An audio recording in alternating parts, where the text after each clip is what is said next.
My name is Charlie Jackson. I'm Senior Web Manager at Fujifilm Sonosite. I guess I'm one of the few presenters here who does not work for a web dev company, but still, I've got some fun stuff that I want to talk about. This is probably going to be the most fun session here, so hang on to your seatbelts. It's true, since 1985, I've been living on the command line since about 7th grade. Built tools on every system there, including, that is not a joke, the Atari DOS and TOS, the Tramiel operating system command line, which wasn't a whole lot of fun. And that's me with the airplane.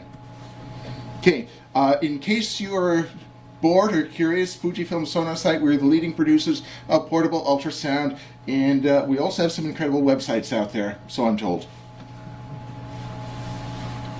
Okay, we have a whole bunch of stuff here. All the files and scripts and the slides themselves are going to be online. I have a GitHub repo that I will be putting into the org website on the Expecto Patronum page after the talk. So is everybody kind of sort of familiar with these Linux/Unix commands? And is the type large enough? Great. Okay. And again, the links here, you can get these from the download after thing. If you're not sure what I'm talking about here, these are really, really good starting places. Okay, diving in. When I first got hired, my coworkers said, "What do you need a command line for? You can do everything with point and click." In fact, previous job, when the Macs first came out, they said, "This Mac can do anything at all. It's wonderful. Just point and click. It's fantastic." And I said, "Fine, bring me to a command line." They took the Mac away. Sometimes, though, the interfaces can't do or won't do everything you want them to do, in which case, sometimes you got to go around that interface just to get down to the bare metal and tell it, "This is what I want you to do right now."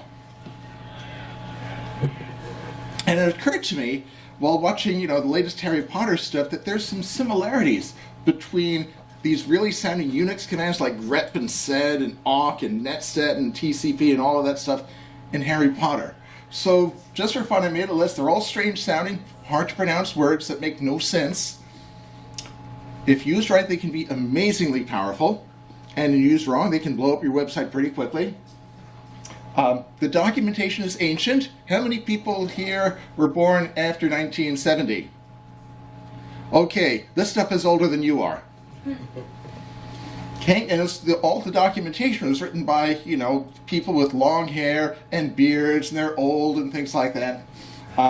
You won't meet a wizard who will confess to knowing every single command, every single spell. And companies make a lot of money off building GUI shells, point-and-click interfaces on top of command lines, because most muggles and mortals are afraid of the command line, and it's nothing to be afraid of. It's just a heck of a lot of fun.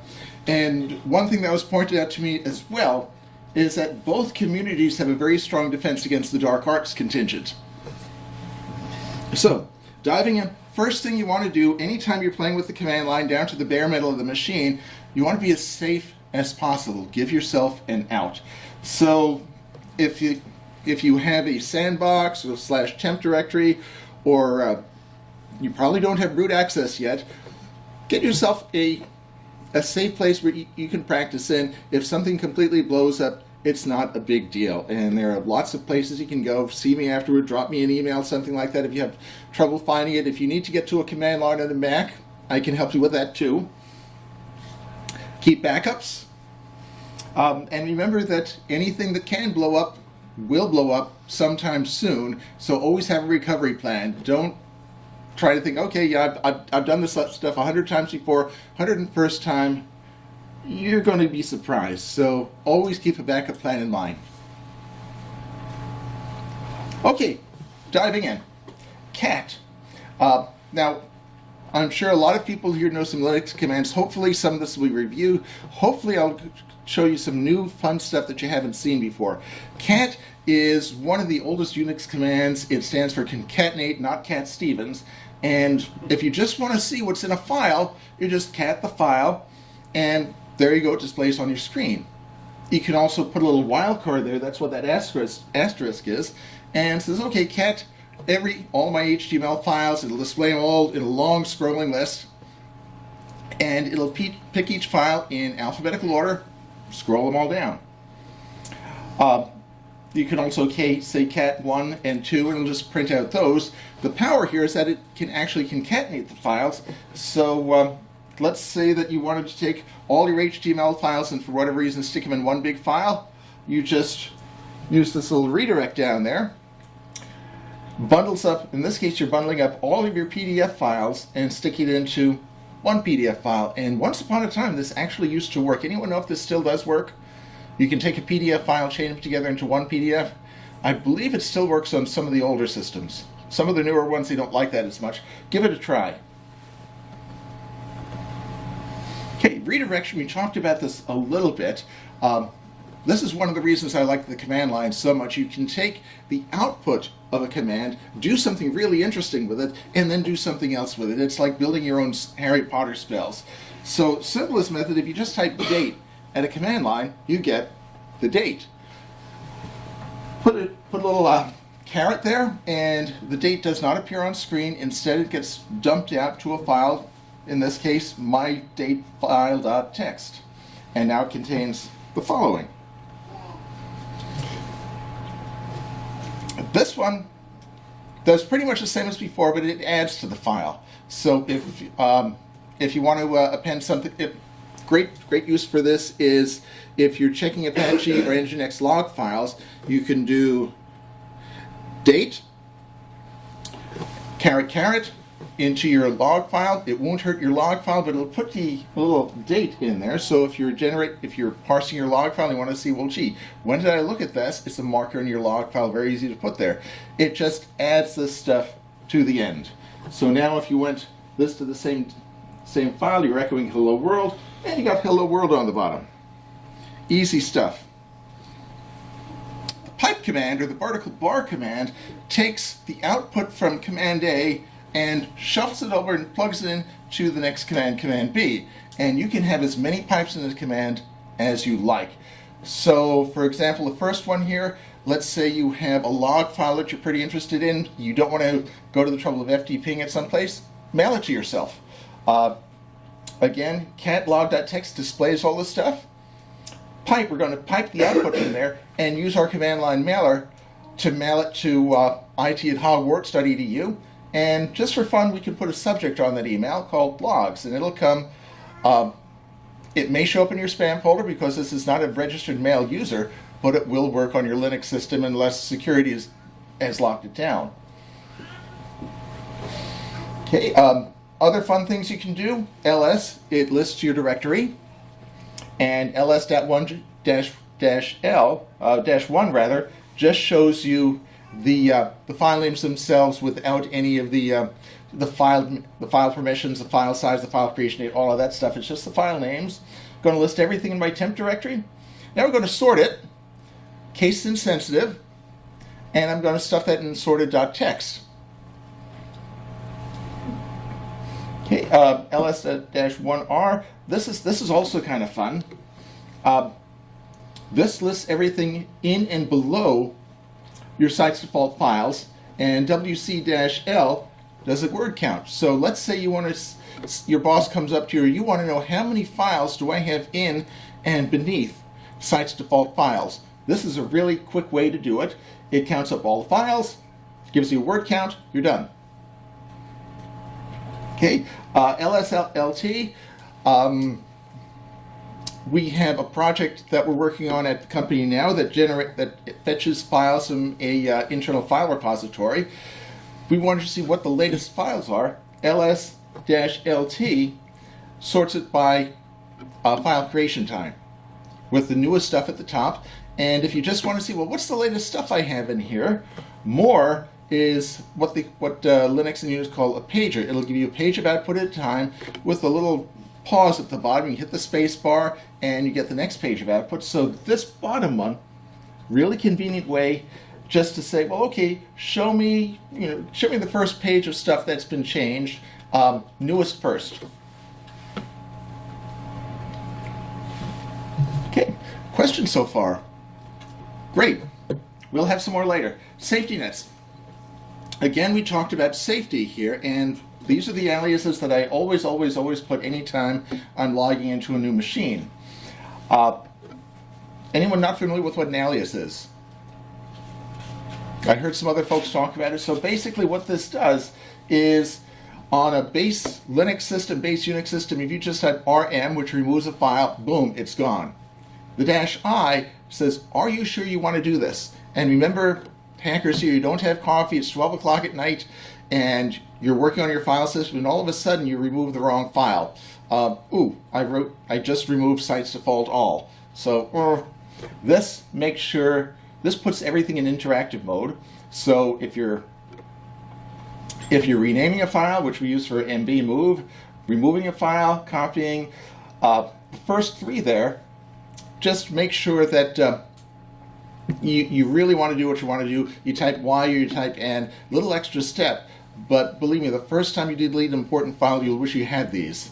The bottom one is also a handy for me. I have large fingers here, and anytime I'm changing between directories, for some reason it always comes out as DC instead of CD, and DC is another Linux command. I really don't want to DC a directory, so I alias that out, and anytime I type DC, it's aliased out to CD, and all is good. Yes? What if you want a DC? For the stuff we do here, you really don't, you'll never do a DC. However, there are times when you absolutely don't want to use the alias, and in that case, use the full path to the alias. So in that case, if you really wanted to do a DC, you type in something like /user/bin/dc or /bin/dc, depending on your Linux distro and your path. But just type in the full command. Yeah? So what does DC actually do? I don't remember. Okay. No wizard knows it all.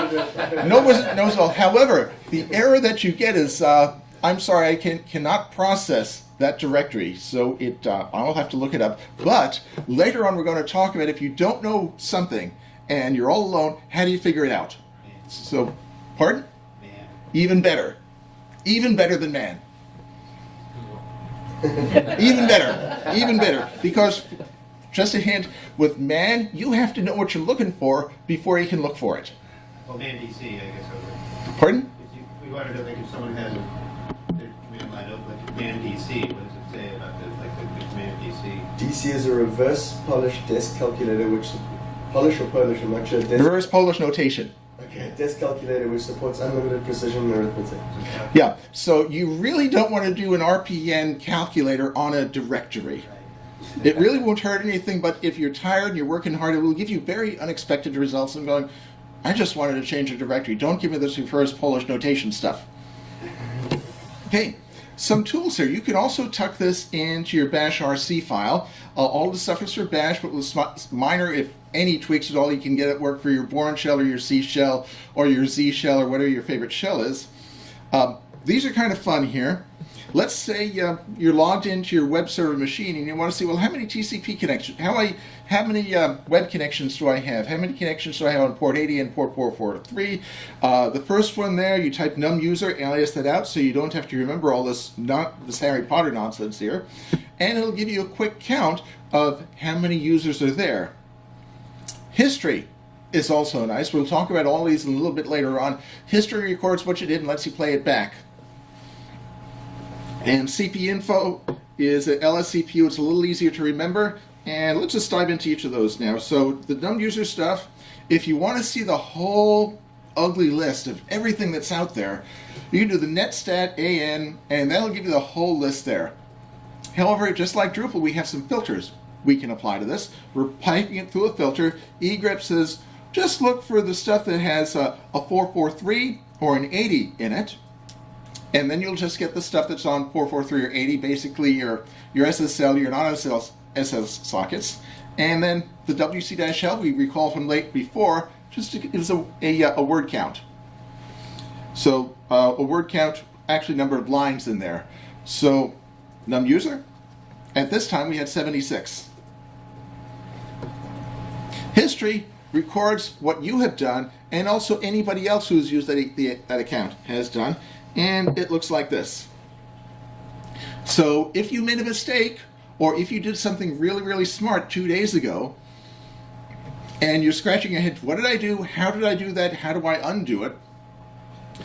Use your history command. I usually alias it H. It'll give you a nice long scrolling list of everything it remembers, usually about the past 300 commands. You can see it there, and the bang bang command, exclamation point, it will repeat the most previous command that you just typed, and if you just typed history, you type bang bang, guess what? You get history again. If you see something here, like let's say, gee, ls/temp, I really like that one, I want to repeat that, just type bang 8927.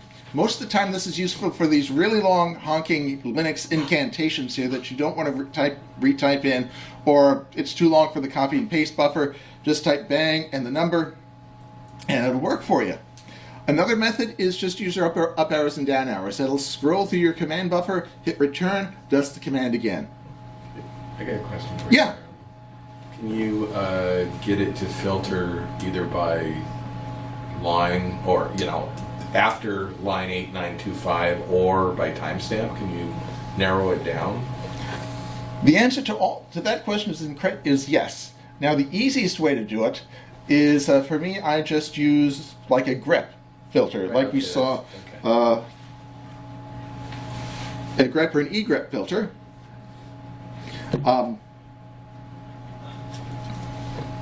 Basically, when you're working at the command line, you don't want to spend a whole lot of time writing scripts. So for me, if I want to see, show me everything that happened between 892 and 8920 and 8924, 8929, I just run the history command, type egrep or grep, and 892. Okay. And if you're comfortable with regular expressions, you know what those are. Grep will take regular expressions as well. But I don't know. Regular expressions takes about 3 days to cover, so we don't have time today. Case. You might end up with some. You might grab some dates or something, depending on what the ID is. Yeah, It might not filter the way you're expecting necessarily. Yeah. If you're just searching for 893 and one of your commands just happened to have an 893 in it, or if your date had an 893 in it, you get it again. But remember, this is just for our own use. This is helping us do our job here. So, okay, I've got 99% of what I want, a little cruft in there, skip over the cruft. Now, if you're doing this for production or for input to another command, then of course you want to refine your regular expressions. But, quick and dirty, gets the job done, you're in and out very quickly. CPU info. Oh man, okay, we got some time here, yeah. CPU info, here's a little example of what you get. There's about 2 pages more, but if you're like configuring your Apache, your Nginx or MySQL database, and you want to, well, how many cores do I have? How much memory am I working with? This will save your life. Okay, there are many people here who still have trouble. You're on a Linux system and somebody gives you a file that was written in Notepad. And you load it in and you see all these little control M's at the end of each line. This gets rid of that for you. And I don't know if that's a big problem with most people here. I get that occasionally, so I wrote this little guy here. Difference between Unix and MS-DOS is that the line names are different. They do Control-R, Control... And Unix, we just have the new line. This converts to and from. And if you get the download from the website, there's also a complementary Unix to DOS command that'll go the other way around as well. Okay, this is kind of fun. I'm getting some of my favorite commands. I use these almost every day. dircmp was a Solaris command that never got migrated into Linux, but it is extremely, extremely useful here. Let's say you have directory A and directory B, and they're all full of stuff, and you know something's missing in there, but you don't quite know what. You can compare the entire directory, recursive contents and all, with one command. So if you have like one website with sites default files 1 and sites default files 2, it will compare both directories, recursing through every subdirectory there, and let you know if anything's just in one or the other, or if 2 things are different. And this is one of my favorite commands here. I modified it just a bit. Now if you notice here, this is kind of like in English. So files foo_name.txt and bar_name.txt differ. That's nice to know, but your next step is obviously, well, what's different about them? So here, you rewrite the command with a little filter here, and instead of getting the English output, you get something you can copy and paste in your terminal. It'll tell you exactly what's different. So the first time around, you use your dircmp diff. If there's anything different, it gives you the diff statement here, copy and paste, and it saves you a ton of time. Third thing is that if you have a heck of a lot of differences between your file systems, you can also redirect that to a file. Remember we talked about the little caret earlier on. Just redirect that to a file, go through the file, copy and paste your diff, you're good. Okay, real-time log file monitors. This is also fun if your site is under attack, either by robots or spammers or something like that. Tail and head are two of the, again, fairly old Unix commands. Head lists the first, typically the first 15, 20 lines of a file. Tail lists the last 15 or 20 lines of a file, unless you give tail the -f option. Tail -f says, okay, give me the last 20 lines of the file, and if more stuff comes, show me that too. So the result is kind of like what you see in the animation there. You get a real-time look at your log files there. And what's cool about here is that you can use multiple files as well. So for us, if you want to take a look at your access log and your SSL access log, use this command and it'll show them both. If you have a ton of log files to look at, you can use a wildcard. It gets a little messy, but it's certainly doable. Okay, and another one here is that you can put, of course, pipe into filters. So let's say Googlebot is really having a fun time with your site. You want to take a real-time look at what's happening here. You do your tail access log, and you pipe it to your grep filter. It's going to look for Googlebot. And again, it only looks for lines containing Googlebot, and the I in there. Unix commands have dozens and dozens and dozens of switches available, like -i and -f and things like that. The -i says, okay, I want a case-insensitive search. So if I've got Googlebot with a capital G or the lowercase g, doesn't care, it'll show it to me. By default, grep is case-sensitive, and we'll talk a little bit about grep in a bit. Am I going too fast? Everything okay? Hurrah, yes. Okay, I'm kind of still a Drupal newbie. I've only been working with Drupal for, about 5 years? 4 years, 5 years, which is still considered a baby in Drupal terms. I just learned last year it's actually not pronounced Drupal. So I was hired to fix an extraordinarily broken site having no previous Drupal experience in my life. And these are some of the tools I used to... Pardon? You know that Reese actually misspelled it when he was registering the domain. As I understand it, he was aiming for Drupal originally. Well, it's the Dutch word for broken, actually. Oh, is it? So yeah, he's believing me. Yes. Okay. So we were dealing with one of the most broken sites you will ever see, and my coworker here will attest to that. They also hired him. It was an extraordinarily broken site, and part of the challenge was, okay, where does this live? If you're looking for a piece of content or a configuration directive, it could be in a template file. Maybe that time they felt like putting it in a view. Maybe they stuffed it into the database. Maybe it's in site's default files. Maybe they hacked core. Who knows where it is? And I spent a long time trying to figure out, well, okay.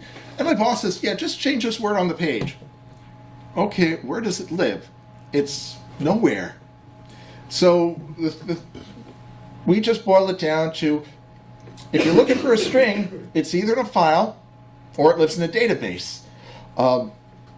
If it's in memory, it came from one of those two places, but if you're looking for something, those are the two best places to check. So here's how to search both of them really effectively.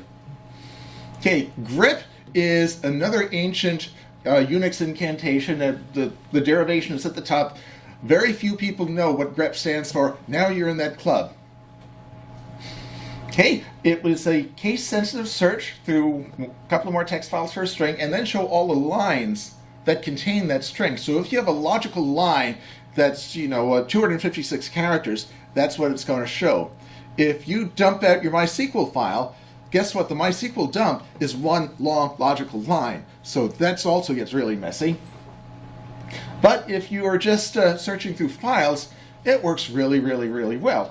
And for example, if you're searching an Apache log for an IP address, that's how to do it there. And it'll get all of that stuff. If you're looking for a string, it works, and it works on everything inside the current directory. Problem there is that Drupal doesn't live inside one particular directory. They've got all these directories nested one inside the other with more every year. Okay, so here's how to do it with multiple files here.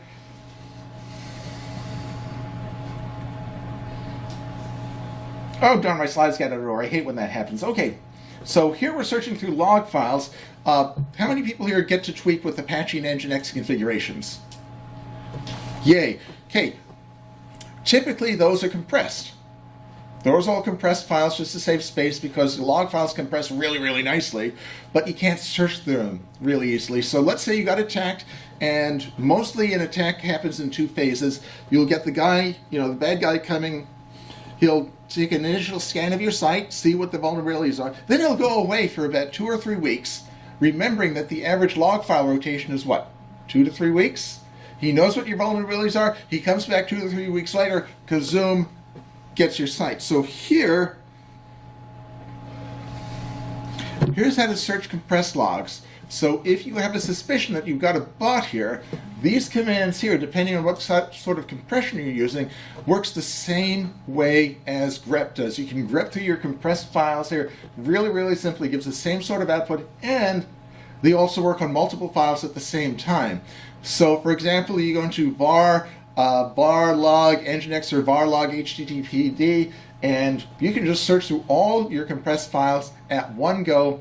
You see who they are, what they were looking at, when they got here, all the damage they could do. Very, very simply. The old method was find where the logs are, copy them to a temp directory, uncompress them, load them into a text editor, and search. This takes care of it in 2 seconds.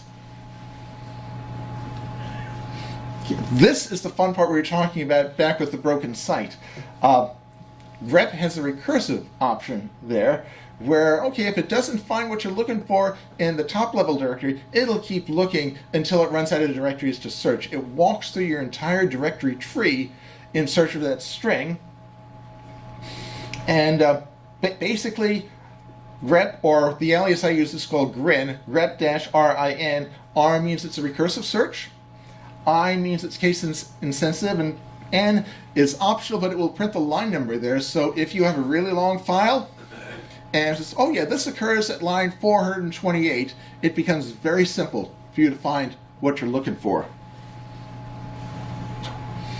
Okay, we know how to search files now.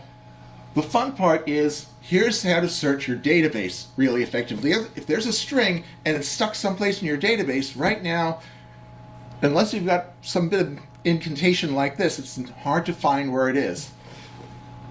So I put together something I call dumpXMLtables. I use it pretty frequently. What it does is it's just a command line PHP script, and this is going to be in the archive that's going to be made downloadable after the talk here. How many people are familiar with MySQL dump? Okay, MySQL dump has the option to dump individual tables to XML files. And XML files are plain text, they're completely readable, they're completely searchable. So the fun part here is that this script takes whatever database you pointed to, Drupal 6, 7, 8, WordPress, your own custom stuff, writes it into a directory, and for each table, you get an XML file. Then you use your grep filter there to figure out, well, okay, does this string occur anywhere in here? And here's what that looks like. Here's what that looks like. So here, if you're looking for Drupal any place in your database, this is just a real small snippet here. In our database, it occurs all over. But here's the name of the table. It's in the actions table. Here's the column name, and here's the value. all of a sudden your database becomes extraordinarily searchable. So whether a string is buried someplace inside your file system or inside your database, now you have the tools to find it quickly and figure out what to do with it. Okay, and this came in very handy when we were trying to debug some custom modules that a developer long before us had built. We're running, what is this doing? It's doing something, but we don't know what it is. And has anybody ran into this problem before? You're trying to figure out, what is this doing to my site? What happened here? Yeah, we're going. So you use, if it's probably not making modifications to a file. If it's making modifications to a database, here's how to find it. You create an empty XML dump. Here I usually like calling mine before XML. Run MySQL dump. Then you change that one thing. That's your prime suspect. You change that one thing, commit that change, run it again. This time putting it in a different directory, and then use your directory compare. This will quickly tell you what changed in your entire database. Now, typically, you have to parse the output here because there's some stuff that always changes anytime you change something in Drupal. Your maybe add bag has run and you've got some new CSS files in there. You can ignore that. Maybe there's a watchdog in there. You can ignore that. But basically, you'll have maybe about a dozen lines of output. It'll be very easy to figure out, okay, this is what's changed, this is what it's doing. You can dive into the code and go and fix it. Okay, moving on, I got a ton of stuff here that I want to get on. So, how many people use Photoshop or GIMP? Okay, you don't have to use that anymore. Anything you can do in Photoshop or GIMP, you can do at the command line. Okay, and this is just a couple of examples. And by the way, that was done at the command line, the little rotating cup there. If you want to convert formats, you can even convert a JPEG to an SVG. It's pretty cool. You can resize, rotate, optimize images. You can make animated GIFs and sprites, and animated sprites as well. You can take an image here, a GIF image, and just animate a portion of it called animated sprites, which is really, really cool. And it gives you a much smaller animated GIF. You can adjust the colors, do special effects, and sometimes, master time, space, and dimension. Not always. You need the latest upgrade for that. So here's some examples. This is using ImageMagick Convert. It's available on most Linux systems. If it's not, and if you have sudo or root privileges there, you can add it. If not, bring some chocolate to your IT person and they'll put it on for you. But the top one there is very simple. I want to change, for whatever reason, maybe I want to change my JPEG banner into a PNG, into a ping banner. This does it. Takes about 1/10 of a second. And this is also nice if you're optimizing your site. Maybe the PNG is a little bit smaller than the JPEG. That's fine. Second one, you can probably guess what this does. It reduces the size, maintains aspect ratio of your big file, calls it small file, and also converts it to a GIF. Third one really came in handy. We needed to optimize the site, make it run as fast as possible for a 3G slow speed network, which had all these big honking graphics on it. So we bumped the quality down to 51%, and you can see how that one works there. Convert is part of the ImageMagick suite of tools there. It's one of the ones I use most often, but there are a ton of them there. And for most all Linux commands, you can give it a --help or a -h or a -usage, and it'll spew out. Sometimes you'll get a little like this is a help file. This is the opposite. You will get pages and pages and pages of output here with all the switches you can do, all the cool things you can do with Convert. This is kind of like the tip of the iceberg here. Here's how to make an animated GIF. So you go into direct, yes? I should mention that that's very useful to also animate webcams. So, set a cron to crunch down a bunch of images. Oh, yeah! And then I've done that for ski resorts so that they can kind of see the snow falling throughout the daytime and it works quite well. Yeah, we did with that, one year we did that with satellite images. We used a command line web browser, like a wget or a curl, every hour, fetch the satellite image, and then add that to your animation. And then, of course, with Convert, you can optimize the animation. If it's a GIF and it's huge, you can often reduce the color palette to get a nice small file. Turn on looping, turn off looping. Here's your frame delay here. You can really do some amazing stuff with it. And we'll talk about cron in just a little bit as well. But Out of interest, is it possible to add images to an existing animated GIF? if you have the, Regenerated each time. you get a bigger GIF. Yeah. And the better, well, you get a significantly bigger GIF. The better way to do it is regenerate it from source, because then all your color palettes will be synced. Otherwise, if your color palette here is different from the color palette here, particularly in GIF, you're adding it here, and GIF goes a little bit crazy. It says, "What are you doing to me?" Regenerate the whole thing from scratch, and Convert is really efficient. Unless you have like 100 frames in there, it'll do it fairly quickly. Okay. More Convert power tools. Doesn't matter to me, I'm colorblind, but if you wanted to convert a full color to a monochrome, that's how to do it. And by the way, it's also converted to a PNG. And this one here is similar to the satellite program we did. Here is a command that will grab the banner off of our PNW.org website here and convert it to expand it to 200% maintaining aspect ratio and call it my.png. Ton of stuff you can do with this. Yeah. Could you use a convert command on a PDF to make a thumbnail for a document? Sometimes yes and no. You'll have to play with it, but this is something we've played with as well. Depends on how the PDF was created. Sometimes if you're using FrameMaker or Microsoft Word, the PDF just takes the text and you can actually see the strings inside the PDF. Other times it's raster-based PDF where it's almost like they took a JPEG and they take a bunch of JPEGs together. You'll also have to tell it, can it do, just do page 1.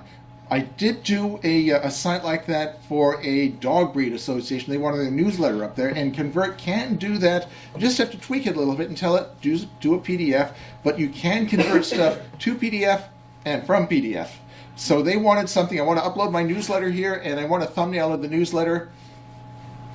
It can do it. Yeah. I think there's a library, PDFTK, but same thing. Yeah. You can just pass it and generate those. Yeah, there's a module for that, I've been told, but these are just the ways I commonly use things. You will see dozens and dozens of other ways to do this as well. So go and explore, find the stuff you like best, and share it with the rest of us. Yeah. When you use that convert command, is it a replace command, or is it say that copy command? Does it delete your original file, or is it actually changing the actual file, or make it a copy of it and saving that as a change? If you're just using it without piping it anywhere, it will say, let's say you wanted to, it will copy in place, if that's what you're saying. So you do convert -geometry 500%, mypicture.jpg, mypicture.jpg. You just blows up the picture. However, you have to be careful if you're piping this through another command that is not aware of this, then you end up with something file size 0. So always, like we talked about in the first slide, be safe first. Make sure that your string of commands is not going to blow up anything or do anything unexpected, and keep a backup. But general behavior is that, it will not overwrite your file if you're just using it as a stock convert. Great question. So I didn't think about this stuff. Okay, email. You can send mail from the command line. It is really, really useful. For example, if you're logged into a site and you don't want to bother with FTP, or more and more now they've shut off FTP for security reasons, here's how to just get some information from one site to your inbox. You want to like settings.php, cat settings-php, mail, and you put your email address in there, and boom, you've got that in your inbox. Very easy to do. Don't do that because that's a security risk. Only if you keep your passwords in there. Now, in our site, we have the passwords someplace else, and for $1, I'll tell you where those are. Okay. Also useful, you can send the contents of files through the mail. And this will come through in the body here. So, for example, if you have a message.txt, which is a whole bunch of strings, pipe it to mail, and you get the contents of message.txt in your body, not as an attachment. Is the backslash just a continuation? Oh, yeah, thank you. Yeah, exactly that. It's a continuation. If you're writing this in a page, I mean, typically with most Linux systems, you can type and type and type and type until you hit the wall. But if you want to format this for a page or for copy and paste or something like that, the backslash there, and normally I'll put a space before it just so you can see it, is a continuation. And you can have as many continuations as you like. If anybody's here compiled with GCC, look at the make files there. It's just like, there is a sea of backslashes there, and I don't know where to begin. Completely doable. Okay, adding an attachment from the command line to mail, which is also kind of cool. That's the syntax there. The -s to mail tells you your subject. The -a means it's an attachment here, and the foo@bar.com is who it's going to. I've used this from time to time if there are favorite comic strips I like XKCD or Dilbert or userfriendly.org or something like that. Put a curl command or a wget command in front of it and schedule it so that, okay, every morning it's going to go out and wget or curl that image file, and then I'm going to mail it to myself as an attachment. So I can just, while I'm reading my mail, there's my XKCD. Hurrah! A bunch of fun stuff you can do. Okay. Now for something completely different. If you don't like FTP, or if FTP has been shut off, here is a really swift, cool way to move files between different file systems. Of course, they all have to be talking Linux or Unix or something like that. But syntax is basically here. The thing to remember here is that you can go from a remote machine to a local machine, or a local machine to a remote machine. It works both ways. The syntax here is that when you're specifying the stuff on the remote machine, use a colon. So, for example, in the first one here, we're sending myfile.txt, and because Unix, Linux are multi-user systems, this is going to go as user Harry P at hogwarts1.edu, and it's going to go in the bar www directory. Now, of course, here you will have to know Harry P's password on that site. Now, if you want to do this automatically from cron, you can do this. Talk to me later. We can talk about setting up public key authentication so you can go without a password. This also works with wildcards here. Bottom one is we're going to grab some files from the Hogwarts server and pull them down to our local var www images. This works the same way. When you type this here, what it'll say is it'll think about it for a second, make the network connection, and say, in this case, please enter Harry P at hogwarts1.edu's password. Type that in. Life is good. It happens. You just sit back and relax. And works between two remote systems as well. So if you had hogwarts1.edu and hogwarts2.edu, you could copy files to and from both of those systems without logging to either of them using SCP.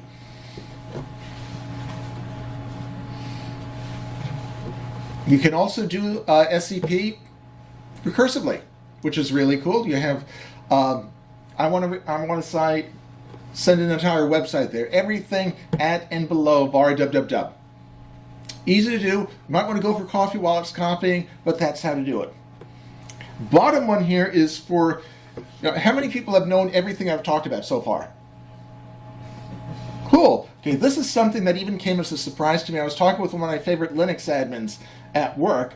The problem that I had is that I had to copy a ginormous directory from one server that was operating at 93% disk capacity to a server with smaller disk capacity.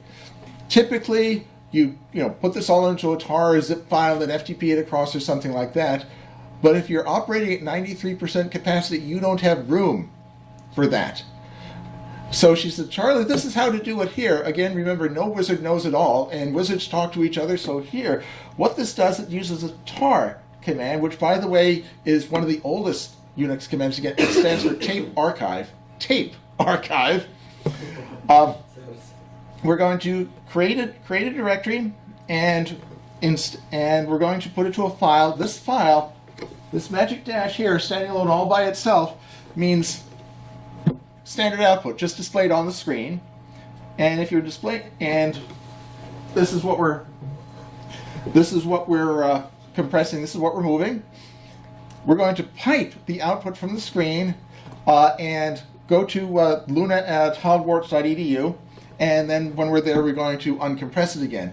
This is one way that you get around having to have some temp space or some spare space in there if you're taking this ginormous directory. I don't have any headroom at all to do this here. This will do it for you because it doesn't need headroom. It's almost like pouring stuff from one file to another, or copying stuff from one file to another. It's not like, oh, I have to pack this up into one big package here. I don't have room for the package, so I have to do it individually. This command does the trick. And again, this is all going to be in the downloads. Automating anything.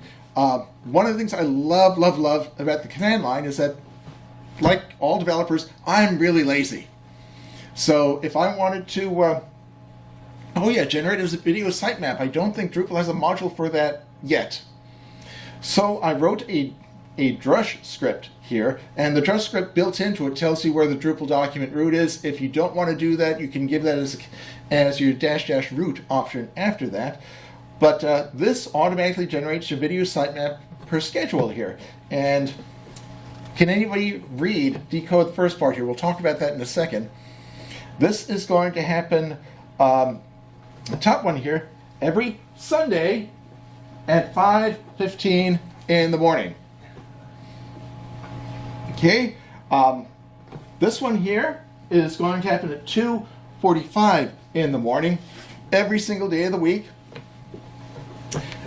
Two things to know about scheduling things through cron. We've all heard of it, cron, things like that. With Drupal cron and things like that, and Ultimate cron and all that fun stuff. You don't use a command called cron. The way to get to this is with the cron tab command, which lets you list, edit, and delete your cron table. So here, if you're in a Linux system, cron tab -L, it'll list out cron table. It shows you this stuff here. Now, a couple of things to remember about cron. Because Linux is a multi-user system, almost all of those users are allowed to use cron. And if they're not, you can do a Unix incantation to fix that. By default, all people who have login accounts can use cron. Also, cron by default does not use the bash shell. So the syntax may be a little bit different, and you may want to test it, things like that. For example, the bottom one, cron also, when you run a command, many times you may get an error output, or something is not working quite right, or it just spews some stuff on the screen. You remember the caret command says send this to devnull, which is basically the Linux equivalent of the trash can. And the two thing everyone is that's this special Bourne shell thing, a different type of shell, the cron shell it uses, that says, okay, if you're getting anything on the error channel or on the display channel, pile it all into one big bag and shove it into devnull. I don't want to see it. Not the best practice for a brand new cron. For a brand new cron, you want to make sure that it's running right. And after maybe a week or a month, then you can say, okay, this is operating right. Pipe all the stuff to devnull and be done with it. Okay. Cron tab -E, it will take whatever your selected editor is. For me, I like using Vim, but if you like Emacs or Nano or whatever, that'll work too. And this loads it into an editor. Use your editor. It works exactly like the editor when you're doing a git commit. If you're used to that, the git commit editor, this is the same one. Save your changes. The only caveat here is that you don't want any blank lines in the file. You can put comments in it, of course, but don't like it. It typically hiccups when it sees a blank line. Okay, you can chain these commands together. You notice the double ampersand there. You can also use a semicolon. Difference here, and not too many Unix gurus know this, is that the semicolon says, okay, I'm going to do command number 1, and then no matter what happens with command 1, I'm going to go into command 2. The ampersand does almost the same thing, but it says I'm going to try command 1, and only if command 1 succeeds, then I'm going to go on to command 2. So that's the difference there. If your second command has a dependency on the first, you want to use the ampersand ampersand. If it really doesn't matter, you can use a semicolon. Okay, these are the scheduling fields that we talked about, and tip at the bottom, I always forget this stuff, so man-s5, which brings up the Unix man pages for section 5 cron tab. It'll show all of this stuff, plus a whole bunch of other cool options you can do as well. And finally, yeah, my time is working out really, really well. I wanted to include some fun stuff. Hello! I wanted to include some fun stuff that a lot of, Linux if you're a really old-time Linux guy, you know this stuff, but it's kind of fun. If you've logged into a system and you've probably seen type that looks like that, that's created by Figlet.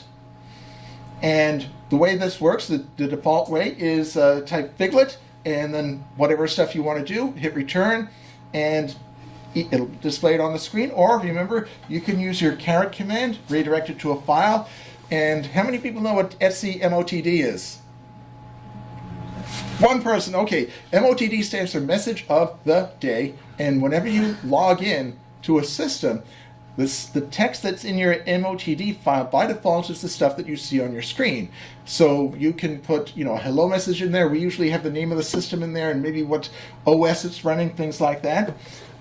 You can also put Drupal rocks in there or whatever you like. And of course, you can change the fonts. So if you like an italic font, that's fine too. This also has an interactive mode, so if you just type Figlet, caret return, and then start typing, it was a dark and stormy night, the maid screamed, a shot rang out, line, it'll do all of that. It'll look a little ugly, but it works. And depending on how your system is configured, you may have a dozen, you may have 500 of these Figlet fonts. And if you do show Figlet fonts, should I put it? Nope. Show Fig fonts, it'll show all of them with samples. It kind of reminds you of like FrameMaker or Microsoft Word when you do your font pull down, it shows you the name of the font and a sample of what it looks like. Show Fig fonts does the same thing here. For me, not all of them are terribly readable, but they're kind of fun. Yeah. It doesn't seem to work on the Mac. On the Mac command line. Okay.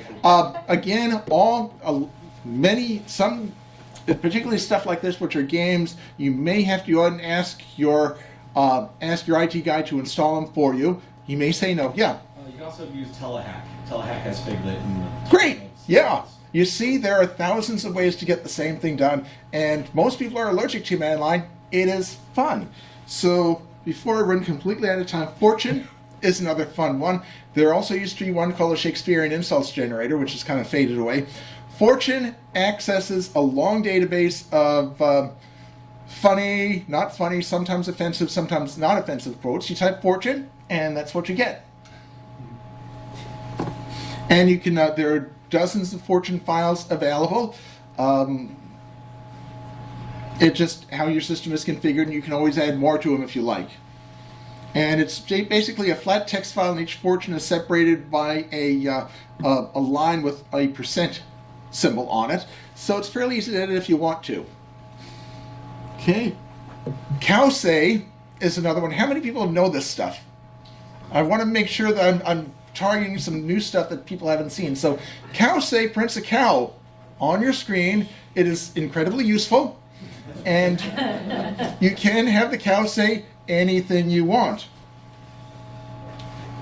And you can also change the cow into a bunch of different things here. So these are .cow files, serious.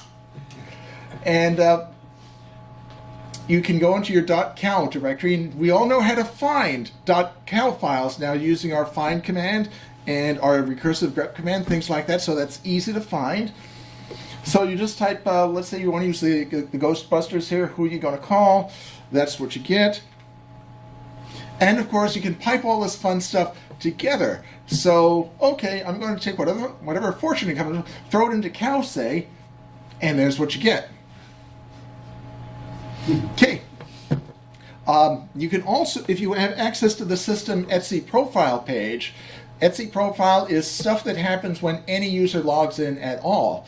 So you can do fun stuff like this, like fortune and say, or you can do, boring stuff like saying, okay, here's the current date, here's the system name, and here's the current OS level that it's running at. Etsy profile will do it for you. Typically put it at the bottom and, tell your system admin that it's there, so, you're all on board with this, but it's a lot of fun. Unix people are weird. Okay, learning more. We talked about this early on. Fun stuff so man pages. Most systems have man pages. I used to work with people who wrote the man pages there. Some systems you'll find the man pages have been disabled for security reasons. Thinking that if a guy is smart enough to hack into your system, he's not going to be smart enough to know what an ls command does. I don't know. Okay. Also with your command, if you know the command, the man command works. The help -h-users, there's not real consistency here. If one doesn't work, try the other. I've never come across one where -h or -users formats your disk. It'll just say, I don't know what that command is, try these. Apropos is the hidden gem that I was referring to earlier on the talk, because the first two, you have to know. For example, you have to know what what netstat does before you can find out what it does. It's kind of like a chicken and egg. However, apropos, and you just type it exactly like that. Let's say you type in apropos networking or apropos HTTP. It goes through all of the man pages that are on the system and lists out all the possible commands that you might be looking for with a little one-line description of what that does. So if you type in apropos network, if you don't happen to know or remember netstat or something like that, this will tell you. It'll say, okay, netstat here, here's what to do. And then you can go into your man netstat or netstat-help, things like that. It's incredibly useful because a lot of the stuff you may use once a year, twice a year. You forget the command, apropos to the rescue. And of course, Google and Bing.